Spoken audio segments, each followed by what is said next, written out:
কিতা হয়ে যায় বলতে আমরা অতীতের যে সময়গুলো আমরা পাস করতাম বা আগে আমরা যে আনন্দগুলো হইতো এখন আসলে এই আনন্দগুলো নাই, এই জিনিসগুলো হইতে আর কি। এখানেও আমার শৈশব কাটছে। এখানেও আমরা তো জামিয়া ইসলামিয়াত পড়তাম, শাহজালাল মিরা বাজারে পড়তাম। কারণ আমরা কত শৈশব কাটছে, কত আনন্দ বেদনা স্মৃতি কাটছে।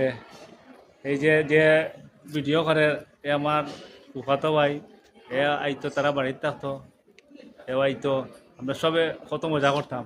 এখানে আগর কিচ্ছু নাই, এটা সব মানে সময়ের খালে সব চেঞ্জ হয়ে গেছে। এখন এটা কিচ্ছু নাই আগর, এটা এখন মানে ডিজিটাল যুগ হচ্ছে।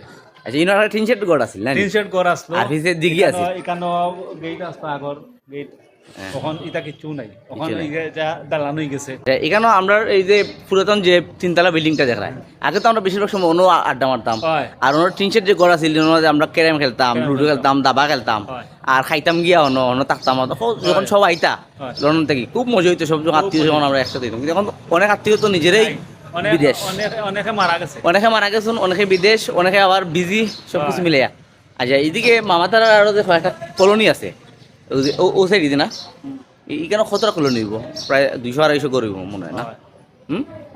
ধন্যবাদ মাসুদ ভাই আমাদেরকে সময় দেওয়ার জন্য। আপনার জন্য রইল অফুরন্ত ভালোবাসা ও শুভকামনা। আসসালামু আলাইকুম।